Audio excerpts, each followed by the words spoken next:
While most 19-year-olds are busy studying, this 19-year-old is preparing for a 1,000-mile-long dog sled race. Laura Neese has dreamt about racing in the Yukon Quest since she was 9 years old. I've been mentally preparing since then. This year, she is accomplishing that dream and is also the youngest racer. I expect a challenge, and I love challenges. It's going to be a great journey. This year, I'm not racing competitively.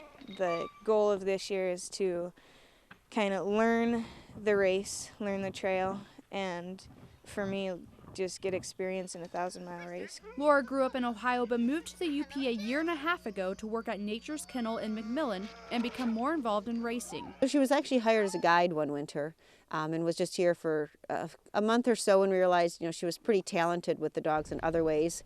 She's found her niche with being in the woods, racing dogs, being on the trail. Laura has worked with over 100 Alaskan Huskies, one of which is this one named Pump. The race begins February 6th and will take around 9 to 14 days to complete. It's all along the old mail route. So you're climb a couple summits and then run on the Yukon River. And yeah, varied terrain and camp on the trail, no tent. We travel light, bed the dogs down on straw, and then I'll crawl into a sleeping bag and hit the straw with them.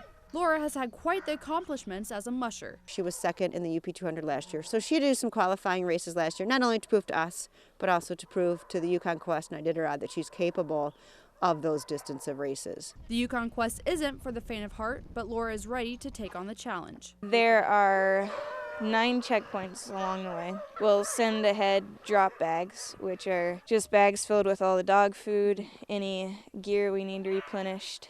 Between checkpoints, they're pretty long distances in the quest. One length is 200 miles between checkpoints. Laura and her team are prepared for whatever they encounter along the way. When I'm doing something with my team, I really don't get nervous.